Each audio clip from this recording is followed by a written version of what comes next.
When we grew from 50 stores to 200 stores, the growth was really good. But there came a point where we saw that the growth was flattened. That is when we had to put our thinking hats on and we went to this restaurant called Old School. Chef Anant was there. I presented him the product and he's like, "What? Flavored butter?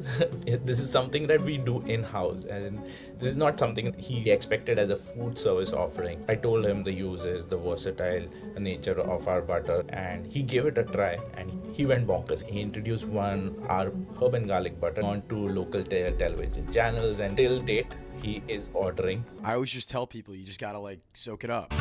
Hi guys, I'm Jack Payne, and this is the Friday Sponge, where I sit down with founders, operators, and leaders to talk about the part of the story nobody tells. The decisions, the risks, the lessons from long before success was obvious.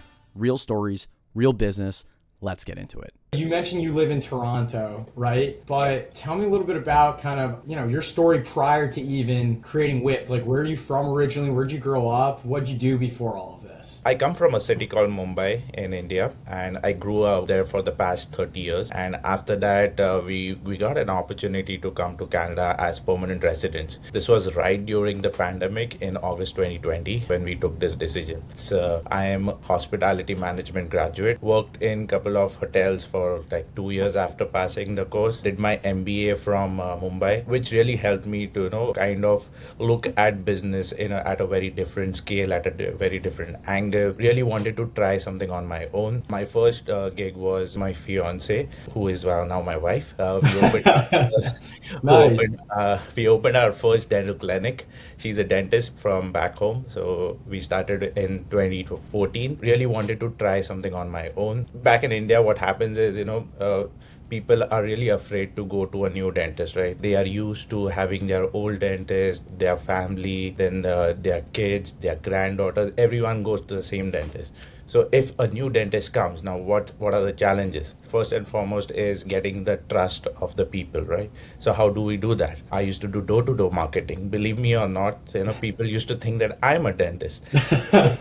No, we have opened a clinic, but yeah, there used to be times when people used to open their mouth wide open, and they used to, I have a pain over here in my this tooth, and I used to be like, okay, my wife had taught me some tricks, so I used to be point out, yeah, I can see some cavities there. Why don't you come to my clinic? I'll give you an appointment right away. That's how I started my entrepreneurial journey. As in, we started our clinic, and then it's within the matter of 8 months, we had good word of mouth, and it simply expanded. And after that, patients started coming in, they started referring out. That was the time for me to transition to a new role, and that is when one of my friend approached me, looking at my past working experience as to how we started on our own. So we started a company called Fruits. It was a fruit subscription delivery model. It was something pretty much a new concept back in India, and we thought that the market was not matured enough to have something of a subscription based model, but we anyways went ahead for it. The main idea behind this was to give a variety of fruits that were not available easily in the local market. We categorized fruits into regular, seasonal, and premium, and we gave them a basket of like 12 different fruits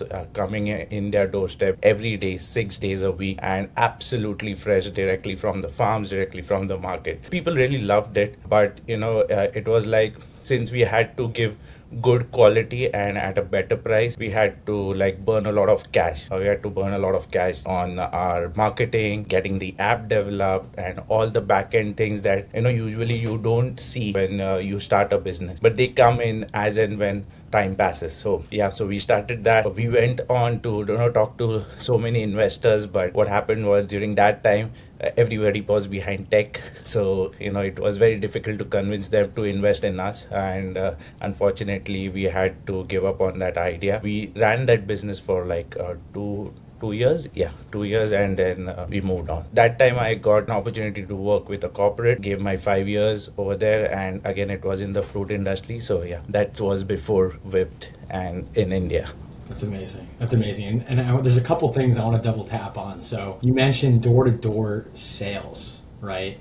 Probably one of the hardest things to do out there. I myself have had some experience. I know what it's like. It is not easy. right? It's really not. It's really not, and you have to be like so impromptu of to answer any questions that is thrown at you. I can share you one incident. So in a city like Mumbai, there are like a lot of condos. So it's a vertical city, just like New York. So what happens is there is a security guy. It's a fun story. There's a security guy, okay, and then there is this condo. To get past that security guy without you having any permission to enter the condo is difficult. If you know someone who's living in the condo, it's only then that you enter. But then you are an entrepreneur, you cannot take no for an answer. Then what I used to do was I used to like simply look into my phone and act as if I am a resident and simply walk into the walk into the condo. Once you enter the condo, go right up to the 14th floor or the 15th floor, then start knocking on doors. If my day was good on a given day, I used to get like 3 to 4 appointments. I used to directly book it through my tab. If my day is not good and if I meet any of the board members in the condo, then I'm screwed. Then I was thrown away. So yeah, I have been in that position as well. But I always cherish those moments. The things that I would say that taught me was never take no for an answer. You can always be creative. There is a age old way to do things, but if you can maybe like think out of box, maybe you can achieve something that you are definitely looking for. So yeah. That's amazing. And being put on the spot like that to try and build a story, to try and relate with someone, I think that skill, as you mentioned already, has probably helped you in so many ways with all the different ventures you started, right? Absolutely. So every venture that I have been in has taught me different things. When I was building the dental clinic, it was more into healthcare, how to provide good healthcare, how to see to it that the patients or the community around you, they build trust in you, they build trust in your doctor. So it was always me going back, sitting down with my wife. At the end of the day, we used to always discuss what went right, what went wrong, what are the things that we can improve on our end, how is it that we can give our patients the best of the best treatment. And there is no such concept called as dental insurance back in India, so it becomes pretty difficult to not to overcharge. You have to see to it that you are in the price range that is dictated by the community over there. So yeah. So that was with the dental clinic. The subscription model taught me that though you are way ahead of what you are thinking, you can always work on some pain points or latent needs. So what do I mean by pain points? Were the communities that we were servicing, the pain points over there were they were not getting some premium fruits, or they were not able to get seasonal fruits, or that too fresh quality. So we thought, as in, if we are making a particular basket for them, how we can divide that. Since there are different fruits, we set gross margin for the whole basket, and we see to it that how can we give them a combination that they can remember of, and they can think, oh wow, the fruits is something that I should definitely look for, or at least give it a chance to try the product. So yeah, so we worked on that pain point. People loved it. People love the exotic fruits, and yeah, that's how these two startups helped me in learning something new and delivering what they want. Absolutely. So fast forward now to when you guys decided let's try Whipd, right? Let's go after this idea. Were you workshopping this idea with your spouse? Was this after hours, and then finally you rip the cord and you decide, I'm quitting my job and going all in? How did you first start with Whipd? What was the reason you started going after this new butter? Absolutely. So we started in a kitchen in Toronto. This was a product by my co-founder. Her name is Shruti Priya Agarwal. So one fine evening, she had called me and my wife for dinner. How Shruti and I know each other is we studied together in business school. So even she had applied for a permanent residency in Canada, and she got approved. And we met here in the year 2022, and Whipd was born in 2023. So when she called us for dinner, and she made her herb and garlic butter, and she served it with a toast. We tasted the butter, and since we came in 3 years before her, right? So we were wondering, as in, where did she get this butter? I asked Shruti, as in, Shruti, where did you get this butter? I want to get it for my kitchen. Shruti said, no, this is what I made. I'm like, no, you're kidding me. this is one of the best butters that I have ever had. So she's like, yeah, this is my recipe. Even back home, she used to post her guests, and even they used to love it. And then what she used to do is she used to like curate these small little jars and give it to them as a kind of parting gift. The whole conversation started. So it was me, my wife Shruti, and her husband. We sat together and like, this is something good. We need to definitely think of making this product a brand and try to test the waters, what opportunity we have. And that's how Whipd was born. And then slowly and steadily we got into forming the company, branding, and then everything that takes place at the back end, like finding co-packers, finding the right suppliers, how can we sell it to the grocery stores over here. So yeah, so that's how we started. It's it's giving me goosebumps. It probably gives you goosebumps just to reflect back, right? So how long has the business been going now? How many years? So it's been, we started in 2024 and it's been 2 years now. We started with tubs. We started with 85-gram tubs. One thing I would like to point out is like entrepreneurship is more about changes that you do. You evolve. It's not something that you think on day one would be relevant as of this day. So to share our story was we started with 85-gram tubs and we started with 4 flavors. 2 in savory and 2 in sweet. The savory flavors were obviously the herb and garlic, which is our hero flavor, and the second one was the chili lime. In sweet, we had honey cinnamon and real strawberry. So we are the first brand in Canada who makes strawberry butter. There's no one who makes strawberry butter. So we launched these 4 again with my experience doing door-to-door sales. We did a pilot production batch and then we started going into stores. Started first with independent stores. It's a very different league altogether. You have to talk to the first is like you need to find the purchase manager or the owner of the store. Half of the time you don't get it because it's like you just simply make a route, you go on Google Maps, you type in the words grocery stores near me, and then you make a route a day in advance, and then next day when you hit the road, it's like you go, half of the time you don't find them, but yes, the ones who you find, you have to see to it that you make the most of the time that you have. So we first initially went only with our product. Then we realized that we need to have some written material, which is called as the sell sheet. So we developed a sell sheet. We went then started going with the sell sheet. The sell sheet needs to have all the information about your product, your shelf life, what's the kind of packaging that is, how to store it, what kind of shelf life you are giving, everything. So that kind of gives a whole perspective of how it is, right? So we went with the sell sheet, we started talking to it, we shared our story, how Whipd was born and how we 2 friends are doing this. And the first movers, they will always be someone who will be like emotionally attached to your story. They will love your story. They will love to support new entrepreneurs. They will love to support new ideas. So that is where, we have a lot of respect for them for giving, trying us. And then, slowly and steadily they started referring, you guys have to go into this store, you guys have to be in that store. So that helped us to grow from 1 to 10 stores, 10 to 20, 20 to 50.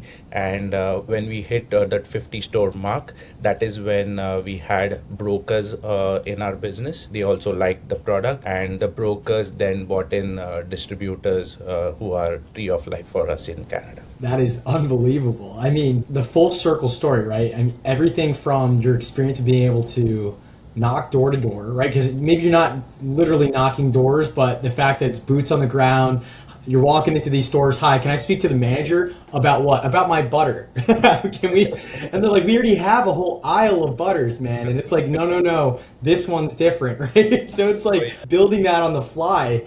And then, as you mentioned, getting used to hearing no. Right? And how many no's do you think you got before you finally got the first yes? How long did that take? Ironically, the first store that we went to was a yes. So it boosted a lot of confidence for us. But the next 6 stores were a clear no. So yeah, but yeah, you have to be prepared for a no.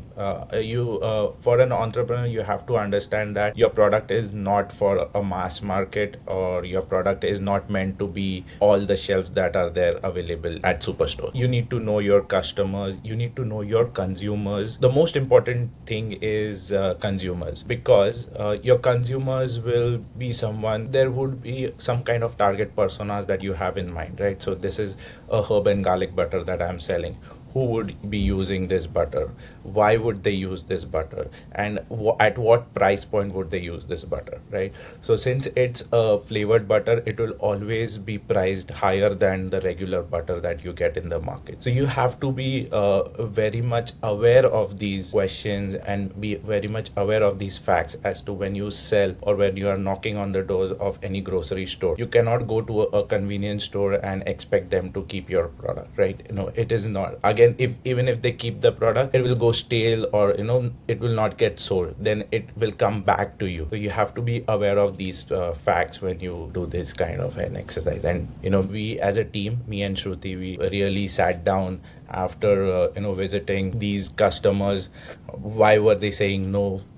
We brainstormed on it, and but again, the first no is not meant a no forever, right? So we again went there. We tried a different approach. We tried to gain their confidence as to you have these kind of consumers. We see that they are buying at so and so price, and if there is a pasta that you are selling more, our butter complements a pasta really well. So definitely something that if you are selling like a bread or something, and you get a lot of kids in your store, so strawberry butter and honey cinnamon butter is something that you should definitely look into. So you always used to come up with something or the other to convince the owners or the purchase managers to keep.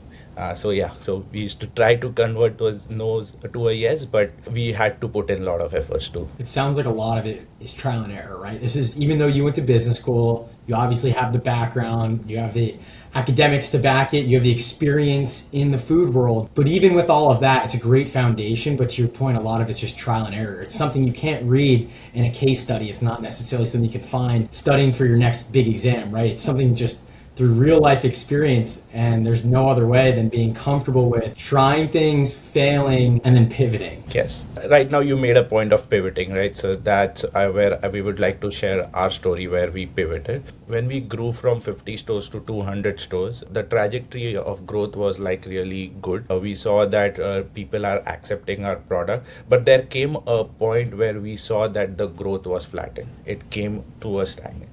That is when we had to put our thinking hats on and actually again go and talk to consumers, talk to customers. For us, customers were the owners and the repurchase managers. Consumers are the ones who are actually consuming our product. So when we spoke to both these stakeholders, we saw that the consumers wanted a bigger pack. They were not happy with the 85 gram pack, because 85 grams is close to like 4 ounce. So 4 ounce is like really small. They wanted something big. They wanting something in the 8 or a 12 ounce kind of pack. And the retailers, the purchase managers or the owners, they also shared the same idea that you guys need to launch a bigger pack. It would be economically viable for you, because you will be putting in more product, and you will be able to achieve economies of scale at the back end. So we went back and we sat down, and Shruti and I discussed that we definitely need to work on it. Then was the time whether should we go into tub or should we go into bricks, because butter is always sold in bricks. One of the feedback that we got was people used to consider us as cream cheese, or they used to consider us as spread. They never used to categorize us as butter. So that was one of the most important feedback that really helped us to take this decision. So we went back, we spoke to our co-packers how they can help us, and they said that if you guys want to transition to a brick, we can definitely help you guys. Within a month, we transitioned, and we got back, we redesigned our whole packaging. From 85 gram, we launched the 250 gram, which is like a half a pound of brick, and right now the brick is what is running on the shelves. How did that help us was, initially our PO were in the $7,000, $8,000 a PO. Right now, our PO has gone up to $20,000. So because one pallet is close to $20,000, so we were able to scale it much faster. We were able to produce it at a much higher scale than the tubs.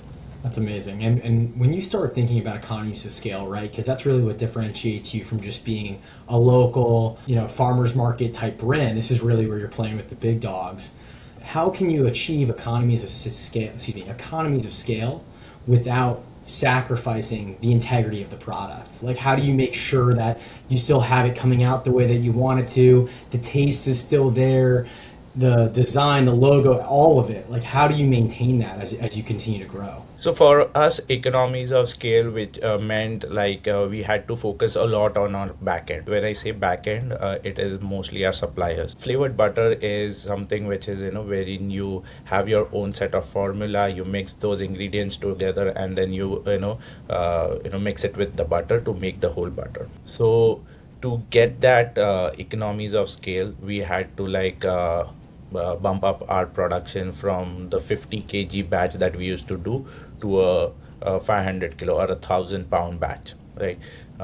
That helped us to get the butter prices down. Second thing that we did was, since we were ordering our ingredients in huge quantities, we were able to get that price. Since we were able to get the packaging again in a higher quantity, that helped us to get the price down. So all these things, they came hand in hand for us to achieve economies of scale.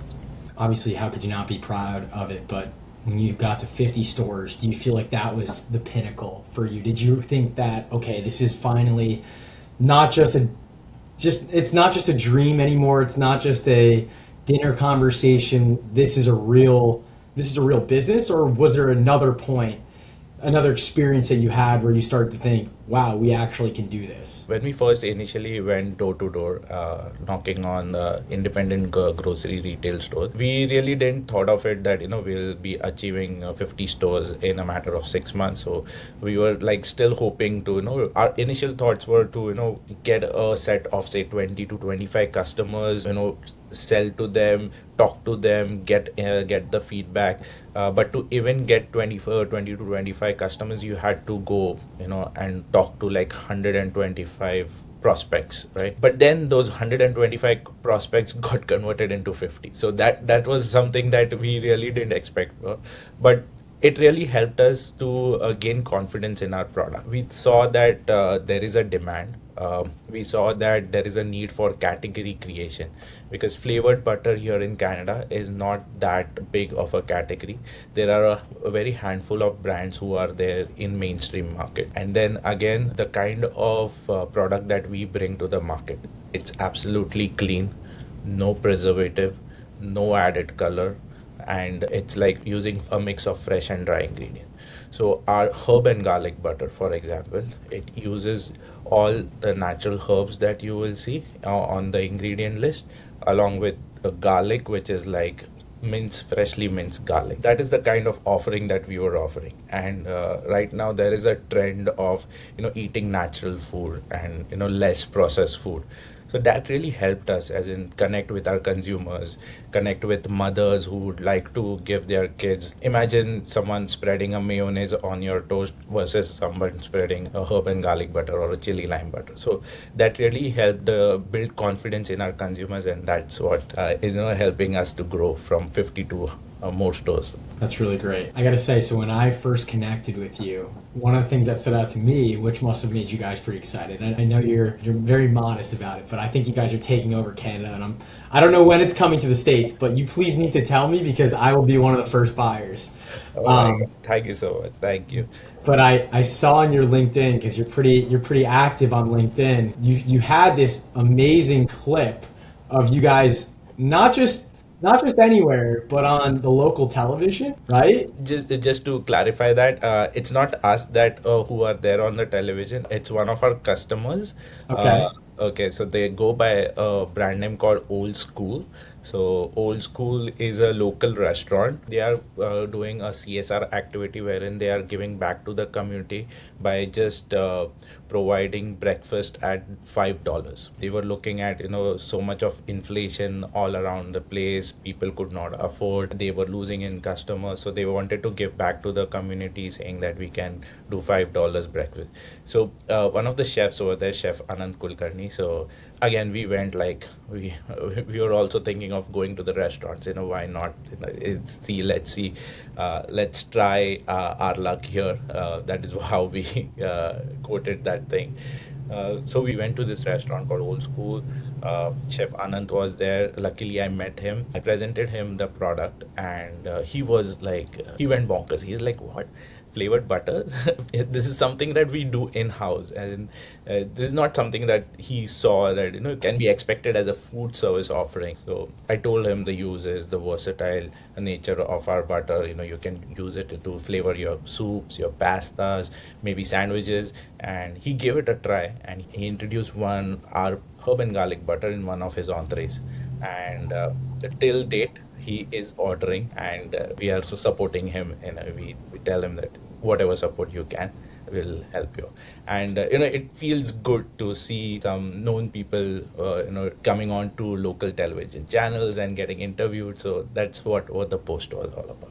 That's amazing. You keep coming, there's one theme that I believe you keep coming back to, which I think is super important, no matter what job you do, whether you're an entrepreneur, a founder, or just someone who wants to be good at their job. And it's asking good questions and being personable. And how do you think you got good at doing both of those? Because obviously it's paid dividends when you think about the relationships that you've been able to form, whether it be with Chef or whether it be with these local supermarkets. How did you get so good at asking the right questions? When we do our sales pitch, it's like we don't really go and go at the customer service counter and call in for the procurement manager or the store manager, right? We first go look around the whole place, get the whole vibe, get the whole feeling of how the store is designed, how the products are placed, where the products are placed, at what price point the products are placed. Is there an offering of a flavored butter? If not, then how can we talk to it?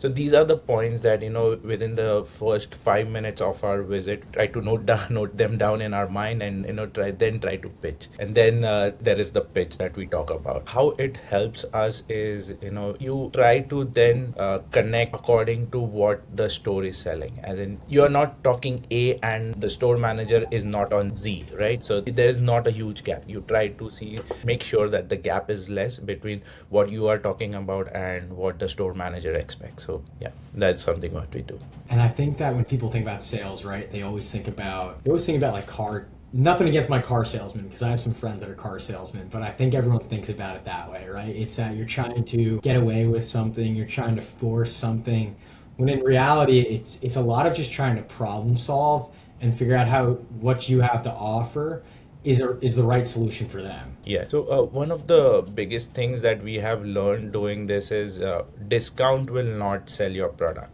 People always run to give a lot of discounts. Discounts will not sell your product. What will happen is at the end of the day, you will see that if you are discounting your product, you are not making money, and then the retailer, they get used to it. And since you are not a well-known brand, and it's like you depend on them to repurchase your product, so you have to be there.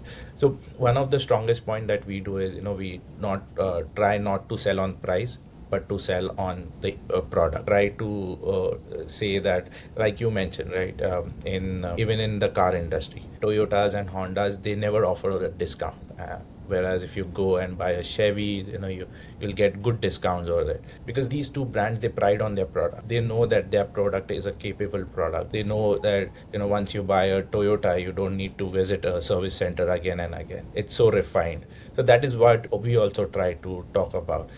Our product is clean. Our product is much better than the competition, and that is what the consumers will appreciate, and that's how we take that.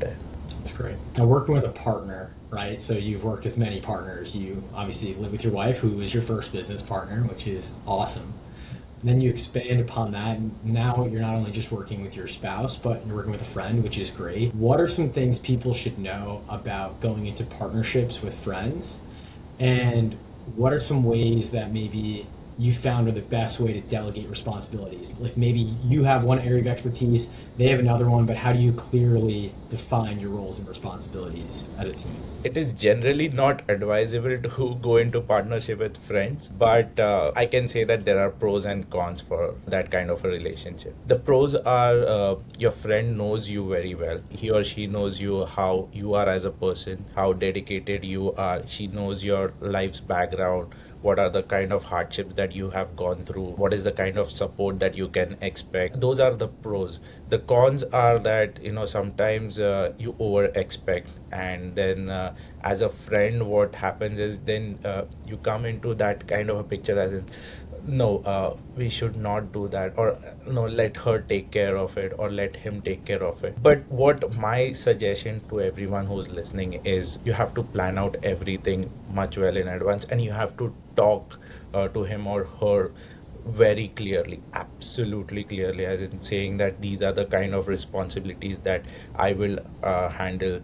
Though there will be times that there will be overlap, or you would be handling her responsibilities, or she would be handling my responsibilities. But you need to see to it that your relationship goes hand in hand, and you have to keep business aside from your personal friendship. Business, when you talk about business, it should be 100% commitment. Whipped is like your baby. You have to grow it. You have to grow it together. You have to see to it that if mom is not there, so dad comes into picture. If dad is not there, takes over it. But there is a very fine line between friendship and business relationship that you need to maintain, because if that relationship turns the other way around, it will not only hamper your business, but you might lose your best friend, or you might lose your friend, and that is something that you would not like to keep live with the rest of the life. I think that's super important, and then it leads me to think about something else as well. So you and your wife, how long you've been together now? How many years has it been? So we started dating right after high school. So yeah, so it's been like 20 years that we are together. We got married like just 8 years back, but it has been a really long and fruitful journey for us. We have spent our good times, we have spent our bad times. It really boils down to right now we are so mature that we know how to handle each other pretty well, and we are also expecting our first baby. So Congratulations. thank you so much. Congratulations. Your Yeah. first baby, you said? Yeah, First? yeah, Oh first my baby. God. Yeah. So we are pretty much excited about it, and the excitement is with Whipped we have transitioned to a new pack which is gaining more acceptance. My baby is on his way, so it's like everything has come together. My wife has always been my emotional support. Right now, for the past 2 years, she has always been my financial support as well. Because as an entrepreneur, we have bootstrapped our business, so we had to put in our personal savings. And during the first initial few months, your business will not give you money, right? So you have to see to it how the cash flow is maintained.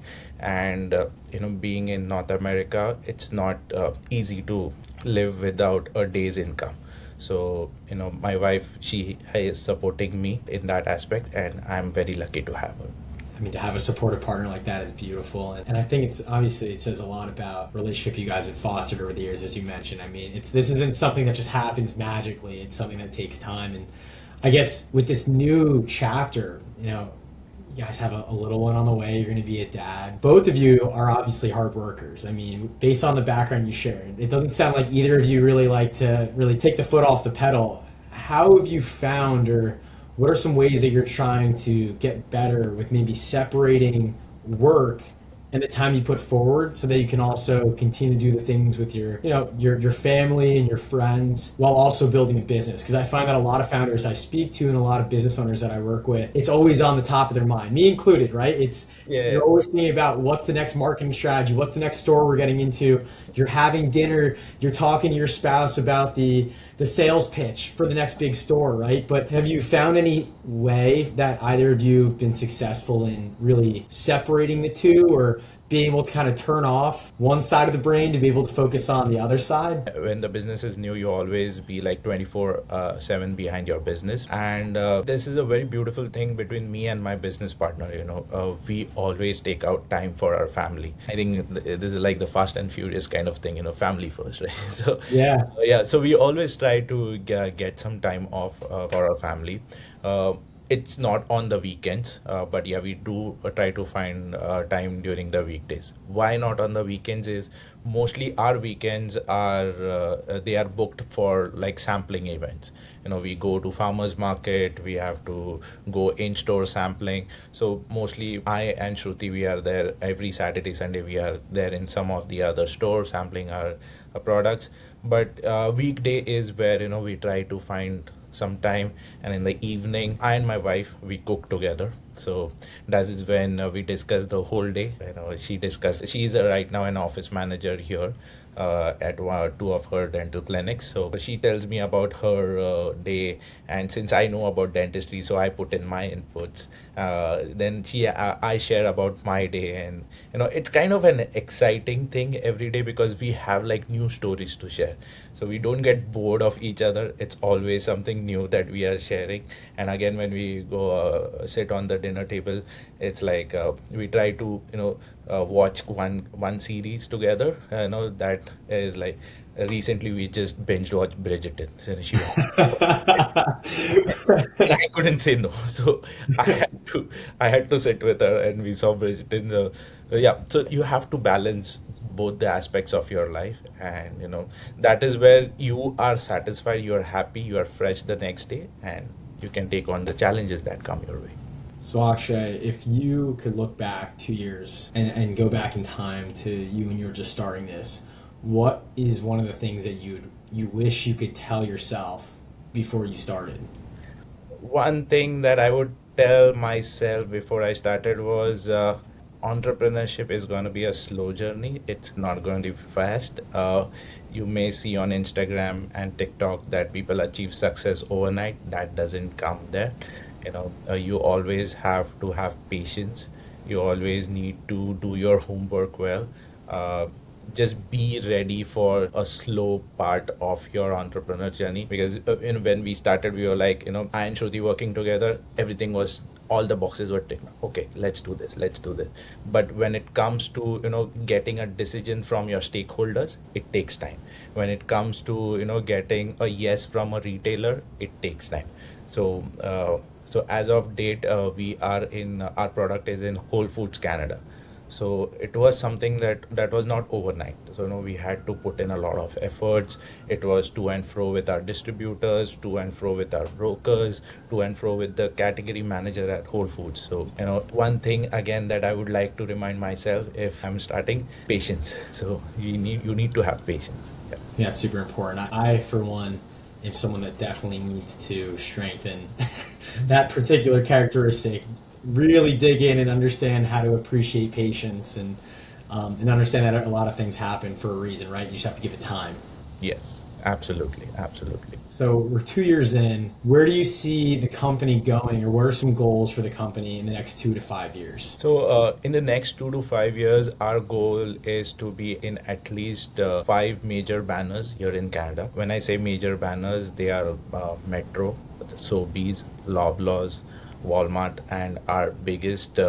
Our dream is to come in Costco. So, if we can crack Costco, I mean, I will be on top of the world. So that is the pinnacle for me, if you say. It's again putting in efforts. For us, we have always, on back of our mind, we always took steps, slowly. We didn't rush into anything.